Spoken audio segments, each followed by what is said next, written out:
All right. Hey, everybody. I'm Uriah Kaiser, Potomac Local News. It is Tuesday, February 24th, 2026.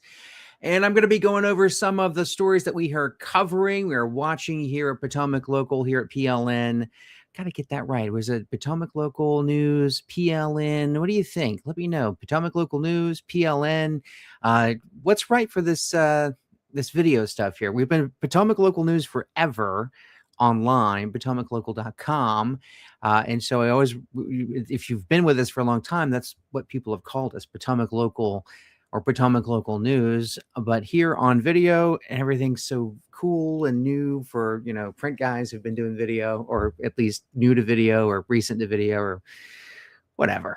You want to use those three acronyms, PLN. So I don't know, drop in the comments. What do you think? Should it be Potomac Local News, PLN, or do you even care?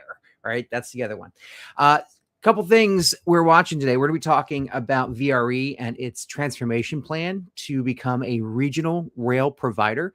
It's the state's only commuter railroad, and they've got big plans for weekend service becoming more than what they are today. So we'll be talking about that. Also in the rundown, more an update on the Potomac River. I was actually out at the Aquia Landing Park in Stafford County yesterday, reporting on Fox 5 about lower bacteria levels in our area of the river, and that's sort of the area. It's Prince William County, Stafford County area. So, got good news about that following the major sewage break in Maryland on the Potomac River.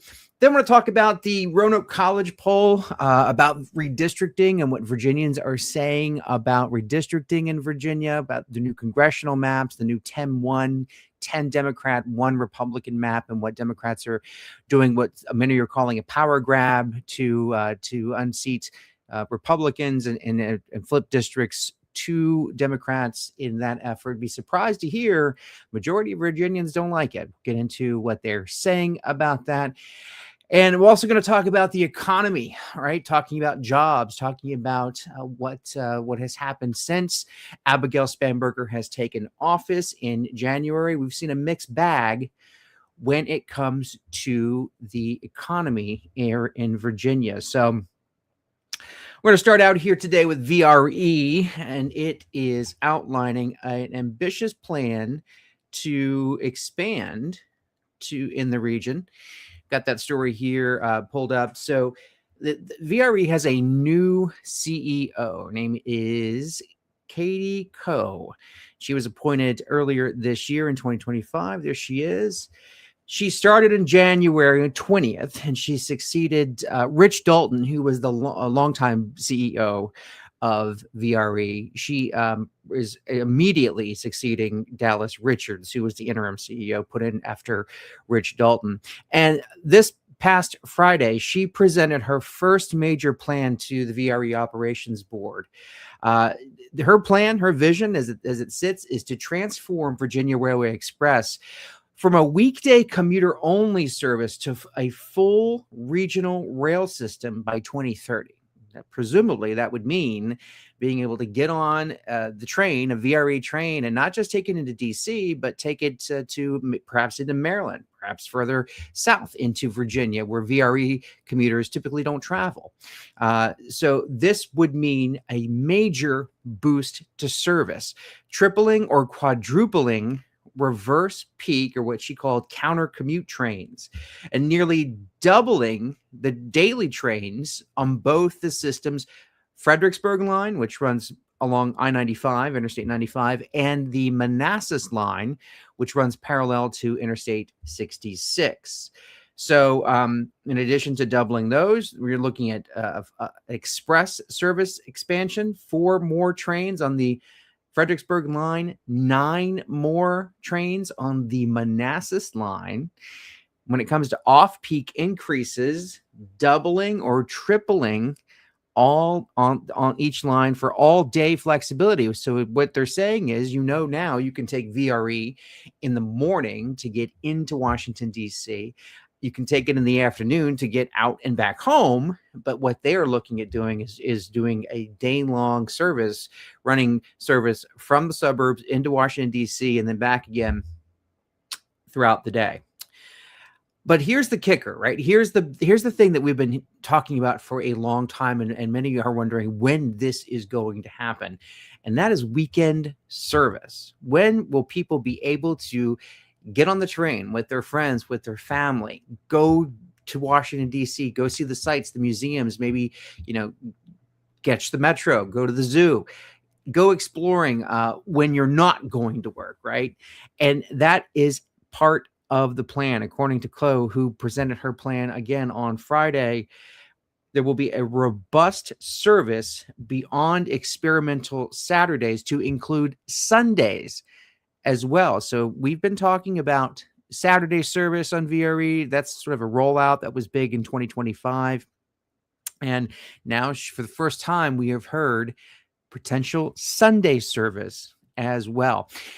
All of this is tied to the Transforming Rail project in Northern Virginia, which really dates back to 2019, when Virginia, under Governor Ralph Northam, decided to make major investments into the state's rail network. And a big part of that is the Long Bridge project over the Potomac River, connecting Arlington with Washington, D.C.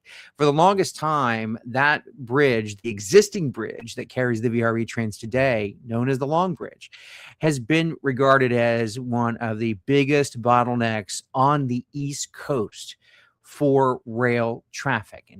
And so leaders from all over the state have always said, if you could get that bridge to be wider and to carry more capacity, because again, it shares that bridge, it shares traffic with Amtrak and freight rail.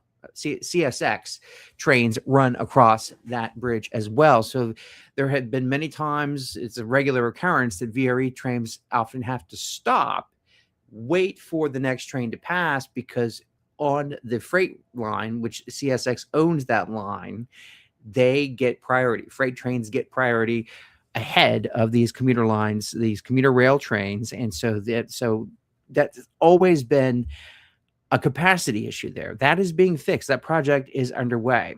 Choe saying that 2030, this ambitious plan is only 4 years away, quote, 48 months, which is not very far, unquote.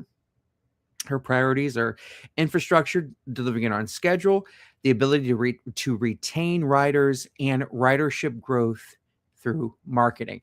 You'll remember that after the February of 2020, at the onset of the pandemic, ridership plummeted. Ridership on VRE went from about 20,000 daily riders Monday through Friday down to about 5,000, 6,000.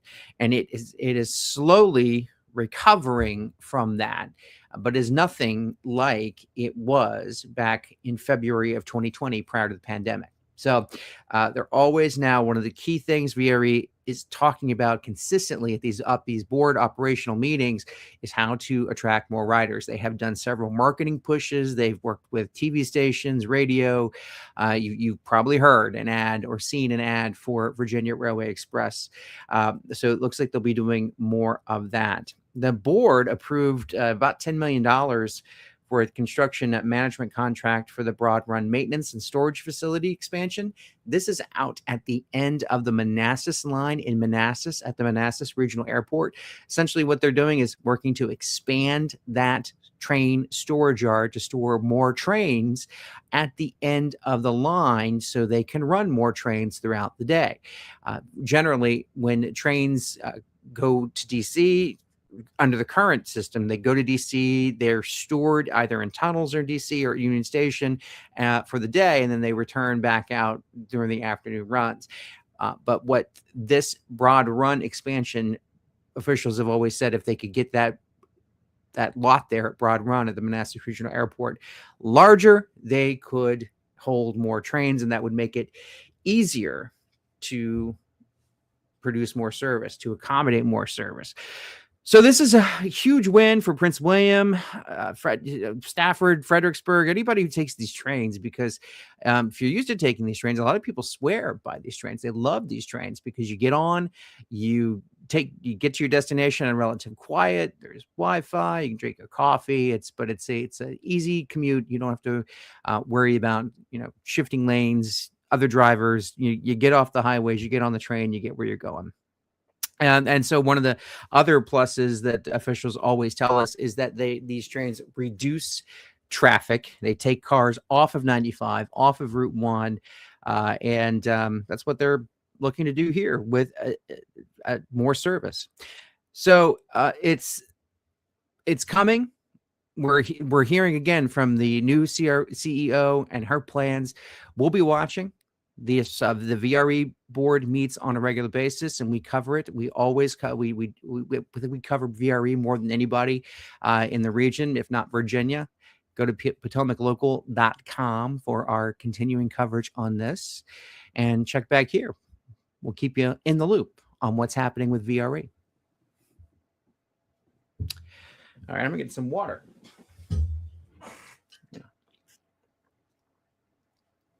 Okay.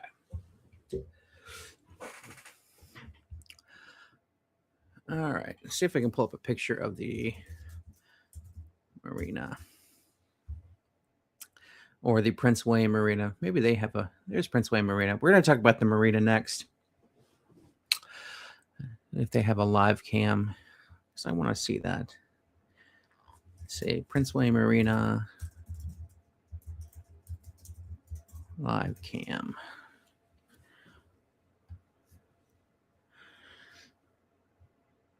Oh, there's the Fox 5 live cam. We'll use that. That's cool. Oh, we'll use that one. Can we make that big? Yep. That's perfect. Don't make it. There we go. Yeah. Make it as big as we can. See if this works for us here. See, if I make it too big, I can't read my notes. And so I don't want to make it too big. Maybe I should just print my notes out next time instead of reading them off the screen. All right, Fox. We like you. We like you, Fox. We like you, Fox 5. Good stuff. Good stuff here. All right. So as you know, back on January 19th, we've been covering this story. There has been a major sewer line break at Cabin John, Maryland, on the Potomac River. This break happened on the Potomac side.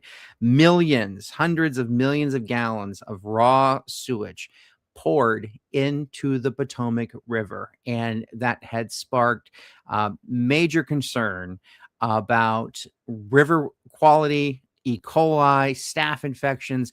Right after the break, we were hearing, and these warnings still stay in place, that if you are in the river in DC, in Maryland, near the break site, you're 10,000 more times likely to contract an E. coli or staph infection. You want to stay out of the water. That is the consistent messaging that we have received, even though there has been no sewage put in the water since February 8th. So the break was open from the 19th to the 8th. On the 8th, they were able to redirect that sewage onto land, and they are still working on getting that sewage spill capped off, closed, and mitigating the what has become a disaster for that area. And so what we started to hear was, well, what does this mean for river water in our area, right, in Virginia, and in that further south, whether it be in Fairfax, Prince William, Stafford, King George, the counties in further south of the break site.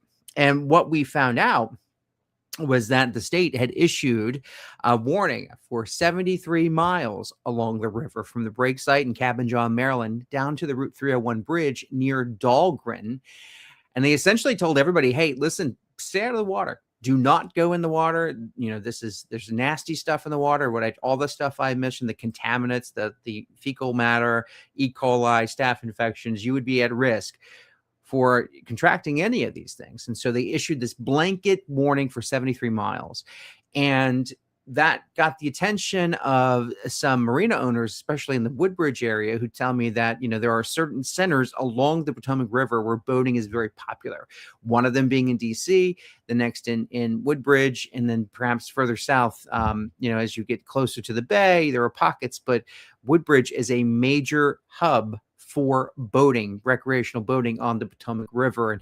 And these marina owners started to ask, well, listen, not only what are the bacterial levels here in the river, has the sewage made it this far south yet?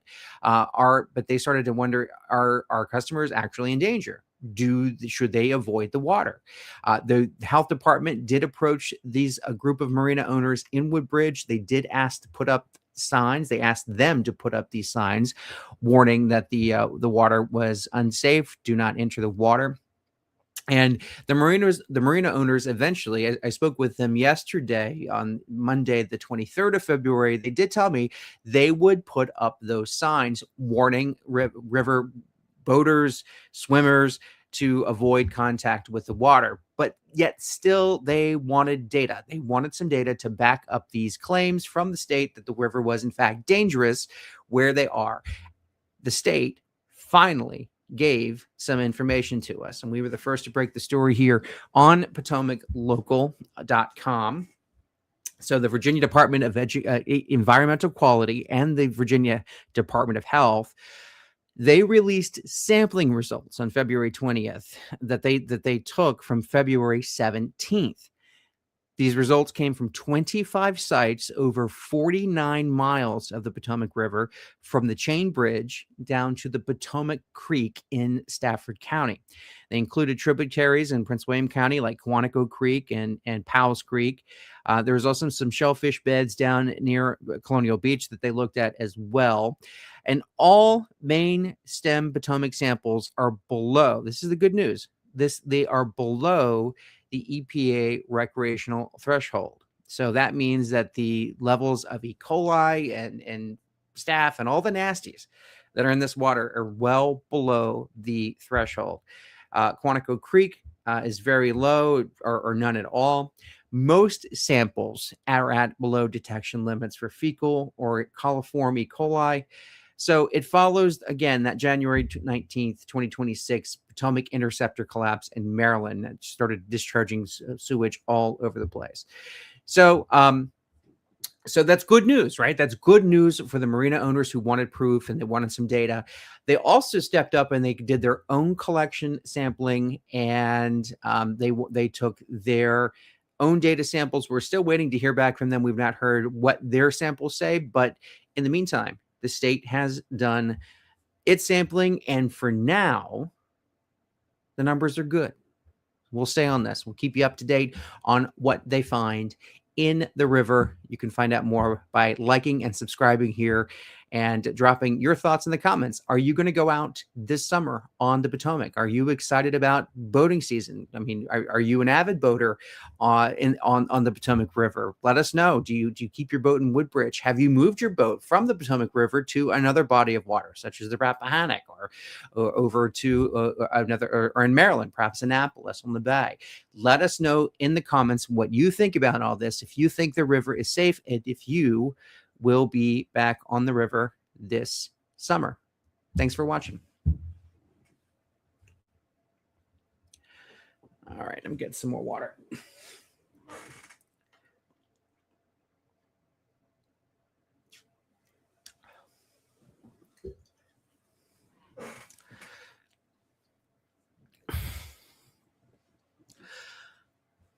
We have been covering this redistricting drama, as it were, for weeks, right? So Democrats who have taken control of not only the governor's mansion in Richmond, but both houses of the state capitol. You have the Virginia Senate and the House of Delegates. And Democrats control all three chambers of power in Richmond. And what they've done is they've put forward a redistricting referendum, and it's set for April 21st, barring any action with the court. We've seen some back and forth ping pong action with courts, lower courts in Tazewell County, Virginia State Supreme Court, it has sort of given a green light for this thing to go. So there is some uncertainty as to what will happen eventually with this April 21st redistricting referendum, which early voting starts on March 6th for this, because Virginia has an early 45-day voting period. And so what we have seen here is,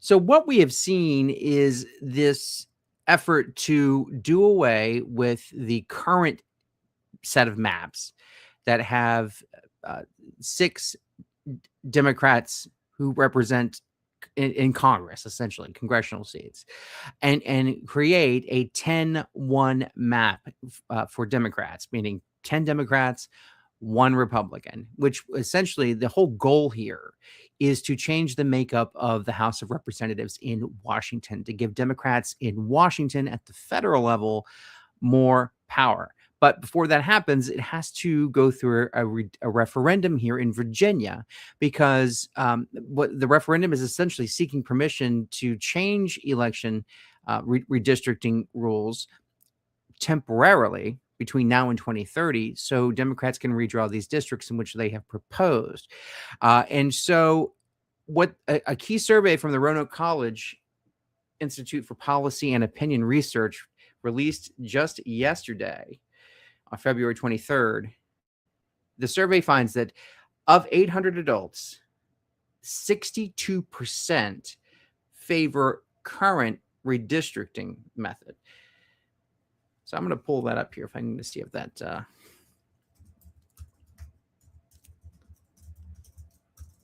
see if I can pull that up.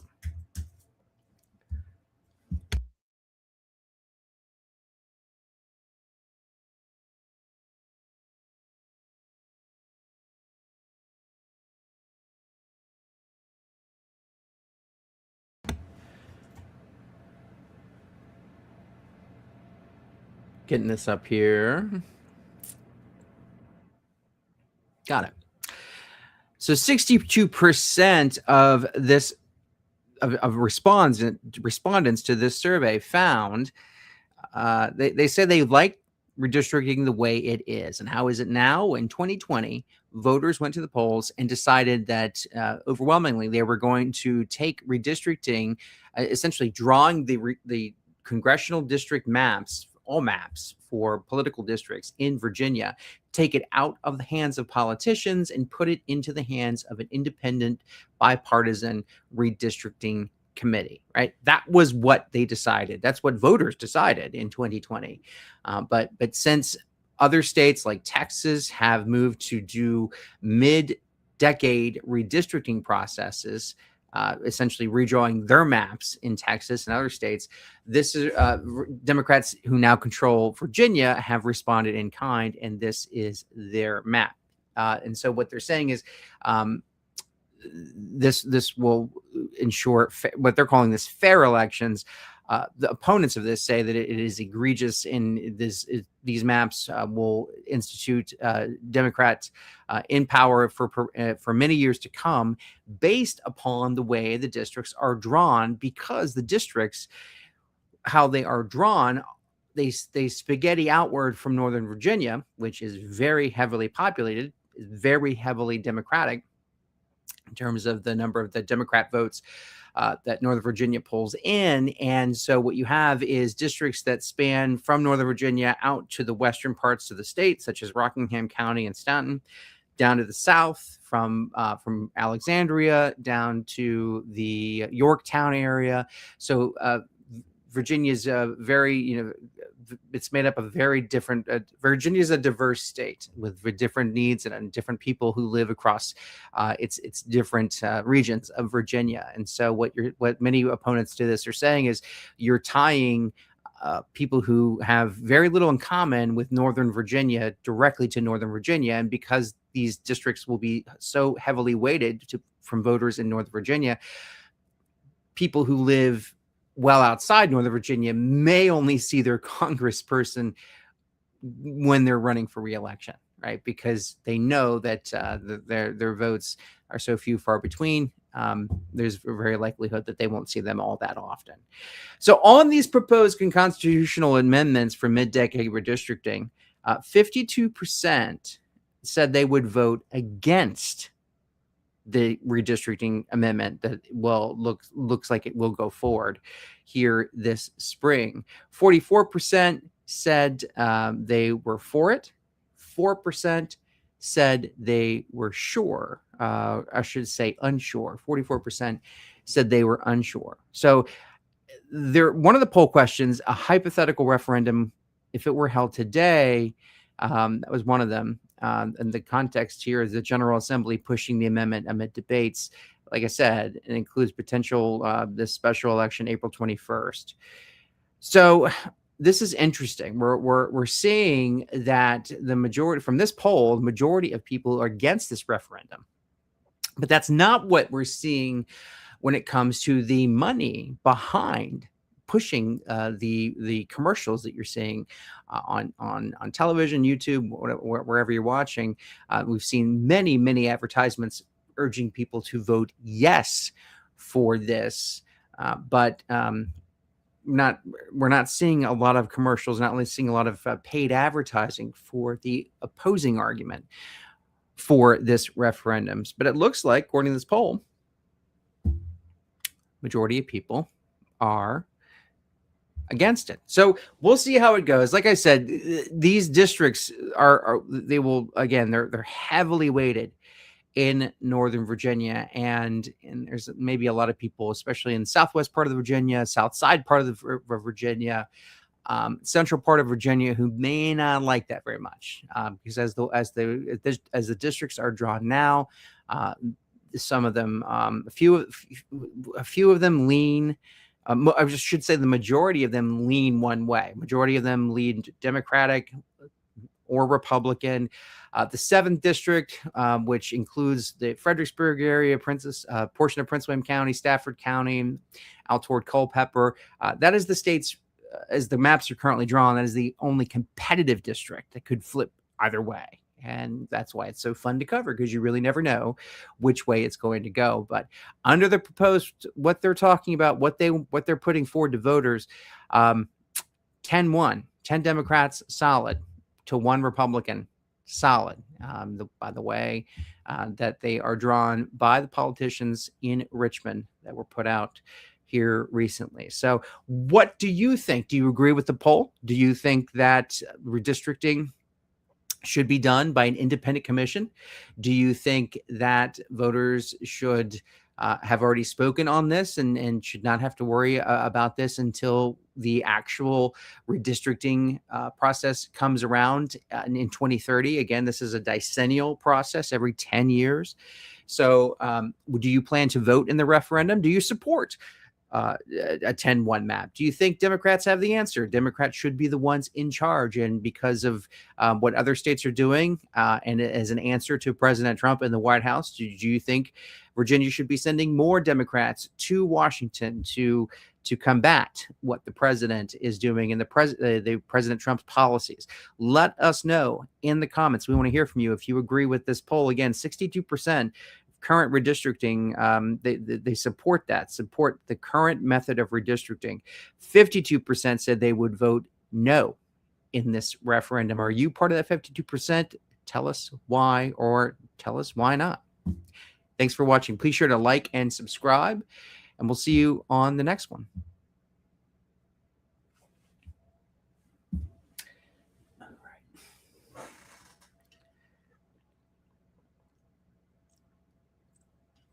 I'm going to take a break and talk to you. If you're watching live, thank you for that.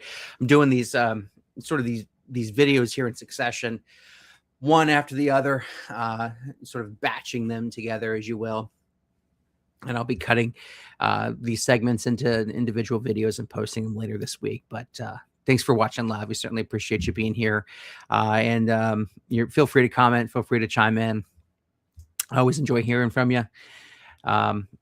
you could be anywhere on a Tuesday afternoon, and you're here with me. So I thank you so very much, and I hope that you you do like our coverage, whether it is on YouTube, on Facebook, if it is on X, if it's our newsletter, right? Do appreciate you going there, and subscribing and getting our news and telling a friend that we are covering local news here in Virginia.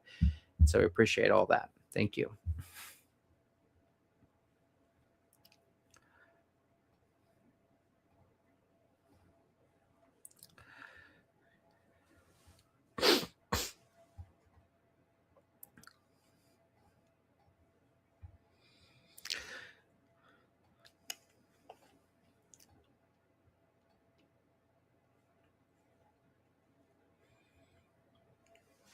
All right, next story we're going to be talking about is the economy in Virginia.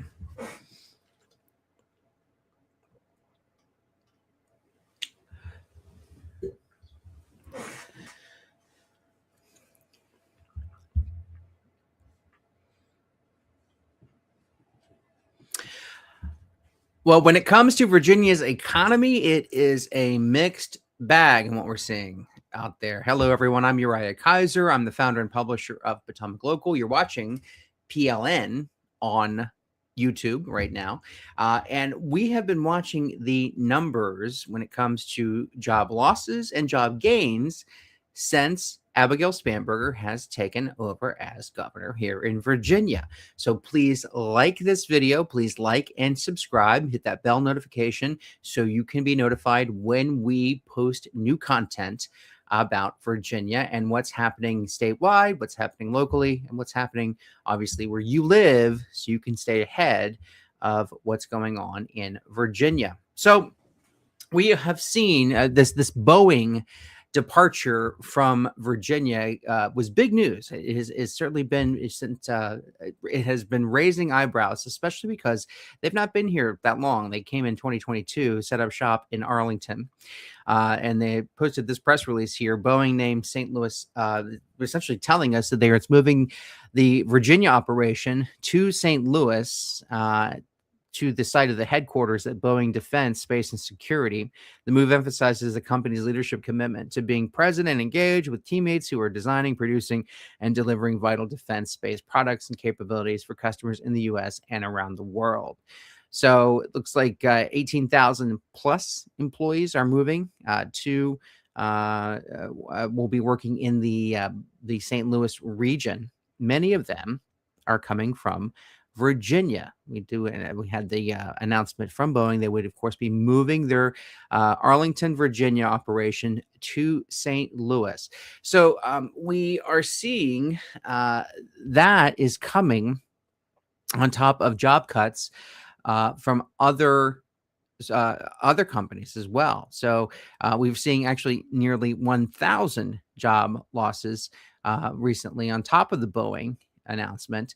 Amazon in Sterling losing 247 jobs. Bahama Breeze in Woodbridge, it's a restaurant, losing 62. AOL in Reston cutting 108. Philip Morris in Richmond cutting 135. Bear Express, Norfolk, Virginia Beach cutting 168. And others like Saks, 40, Christian Broadcasting Network, 36, JCPenney in Springfield. This one hits home because I went there as a kid. It was really cool. My mom would take us up to Springfield Mall to that JCPenney before, without going into it.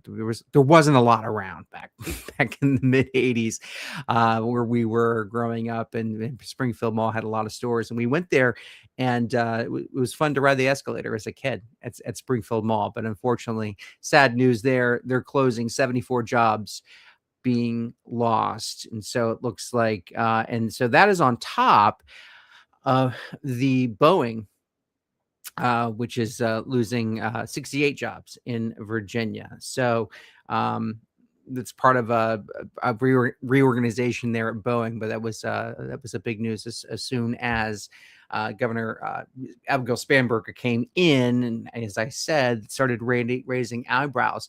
But to counter these job losses, we are seeing the governor announce new jobs coming in, such as 1,500 new jobs for an Italian rocket manufacturer in Pennsylvania County, with the story here.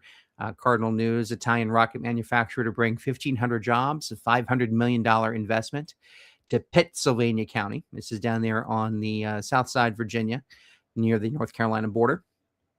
Avio will build a facility at an industrial park in Hurt. Well, it will manufacture solid rocket motors for defense, propulsion, missile systems, and the commercial space sectors, according to the news release from Governor Abigail Spanberger. So this is the second largest economic development deal in Southside Virginia history, topped only by the 2024 announcement that Microporous, a lithium battery separator manufacturer, would invest $1.3 billion at the Southern Virginia mega site at Berry Hill and create over 2,000 jobs. So good job news there coming in from Governor Spanberger. She also reported that the Virginia based defense technology company Gravity, GRVTY, is expanding its operations, investing $8 million in a new headquarters and bringing 200 new jobs to Virginia. This was back on February 17th. More news from the governor. Defense technology firm Gravity, that's the same one right there. So that's the same one, $8 million to expand Northern Virginia operations. And this one, new jobs are coming to Virginia. Space technology company Umbra Space is investing $6.75 million in Fairfax, bringing more than 100 new jobs. The expansion reinforces the Commonwealth's leading position as a hub for innovation for the world. So on top of this, we are seeing that internships. Virginia launched with $14.5 million annually for paid internships. So we're seeing some new jobs come in. We're actually seeing more new ones announced than we have seen layoffs. So that's a good sign, but yet still 1,000 jobs cut since Governor Spanberger has taken office. It's a mixed bag. We're seeing about that mixed bag of job losses and job gains in the past month. So rather volatile here as we start out the first few months of Governor Spanberger's tenure, and what we are going to look for, because these job losses will hit Northern Virginia hard, as they have with the certain closures that we've seen at AOL and Amazon. Wonder if we'll see any more of those. We'll be certainly watching on that as well, because these areas certainly are very tech heavy here in Northern Virginia, but we're also again seeing those service industry jobs and retail jobs there at the Bahama Breeze and JCPenney also going away. So we'll be watching. What do you think? Do you think we'll see more of these types of job losses? Do you expect more companies to announce that they are closing, given the fact that the economy seems so uncertain right now, that things cost more? Everything seems to be costing more, whether it's groceries or being able to pay workers, employees a fair wage to maintain just working conditions and being able to pay for just basic necessities. What do you think? Do you think we'll hear more of this? Do you think the economy is turning around? Do you think things are getting better? Do you think that more the trend of and job creators coming here to Virginia will continue under Abigail Spanberger? We have seen a lot of job growth under her predecessor, Governor Glenn Youngkin. So we are wondering if that will continue. We'll be watching that. You can let us know what you think in the comments. Thank you for watching. Be sure to like and subscribe to this channel for more Virginia news, and we will see you on the next one. All right, guys, that is it for this live stream, this compilation. Thank you all for watching. Thanks for hanging out with me on a Tuesday afternoon, and we will see you out there. Please go to our website, get our I keep forgetting to tell people to go to our website to get our email newsletter, but nonetheless, thank you for watching, and we will see you very soon.